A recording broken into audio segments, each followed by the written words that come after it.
कई लोगों की ना नींदें उड़ गई हैं। एक रिसर्च अभी बता रही थी कि 59% इंडियंस कह रहे हैं कि साहब 6 घंटे से कम सोते हैं, और सिर्फ मोबाइल की वजह से नहीं, और भी मल्टीपल रीजन है।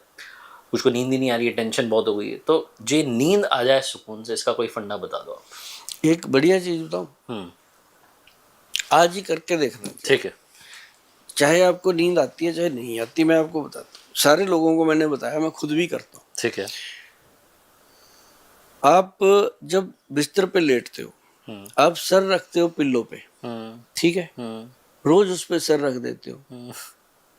कभी आपने सोचा कि पिल्लो क्या चीज है? क्या चीज है बताओ आप। पिल्लो आपकी असली नींद का स्रोत है।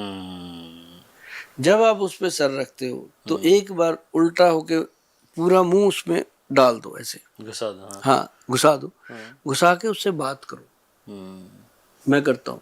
अच्छा। हाँ, कि हे पिल्लो देवता, हे मेरे प्रभु, मैं पूरी दुनिया से लड़के झगड़ के थक हार के आज मैं फिर तेरी शरण में आ गया। मेरे को अच्छी नींद प्रदान करो। अच्छा। और अपनी आगोश में अच्छी नींद दो, ताकि मैं रिलैक्स होकर सुबह मुझे फिर जाना है 6 बजे, कृपया 5 बजे मेरी आंख खुल जाए। कोई अलार्म लगाने की जरूरत नहीं, फटक 5 बजे आपकी आंख खुलेगी। ये मैंने रोज आजमाया।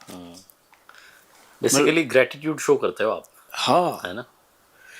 ये कमाल करती है चीजें। करता है। और उसके बाद आप देखना, आपको पिल्लो लगने लगेगा कि ये कोई इंसान है, ये माँ की गोद है ये। यस, ये कहने वाला था मैं। हाँ, ये पता चलेगा कि ये माँ की गोद है।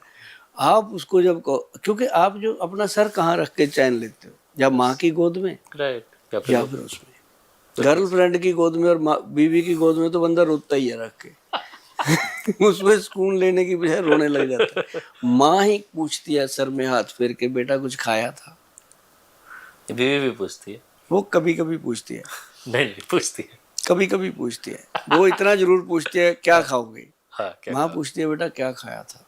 फर्क है, क्योंकि बीवी को इतना ही वरदान मिला हुआ है भगवान। अच्छा। माँ तो फिर भगवान खुद है। मेरी तो बीवी और माँ दोनों पॉडकास्ट देख रही है ना, मुझे दोनों तरफ बैलेंस करना है। मेरी भी दोनों देख रहे हैं ना। और सबकी बीवियां देखती हैं, माँ भी देखती हैं। मैं आपको एक बात बता दूं, शादी से पहले आपकी जो माँ है उसका बहुत बड़ा महत्व होता है। वो आपको संभालती है। शादी के बाद बीवी आपको संभालती है। और ये 2 इंसान है जिंदगी में, इंसान के, मेरी भी जिंदगी में। अगर आपका बचपन में पोटी बाथरूम साफ किया तो माँ ने किया, बड़ी उम्र में भगवान ना करे कोई प्रॉब्लम आ जाए, कोई काम नहीं आएगा, बीवी करेगी। काम वाली भी नहीं करेगी, चाहे उसको लाख रुपया देना। तो इसका रुतबा उतना ही है। बिल्कुल सही।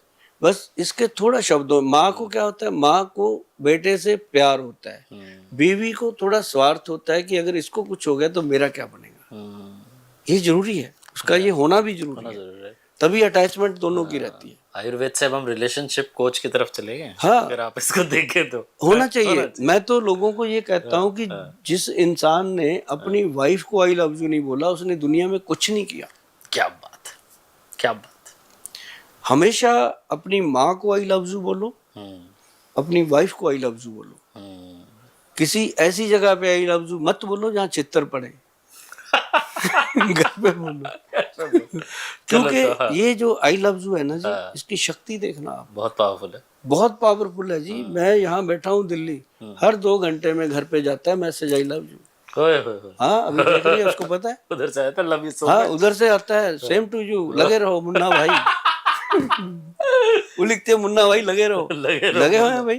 तो मतलब उसको भी पता है कि इसकी जिंदगी की जो सांसें हैं, क्या बात है, वो इसका काम है, और देश की दुनिया को मैसेज देना, इसी के साथ ये जी रहा है।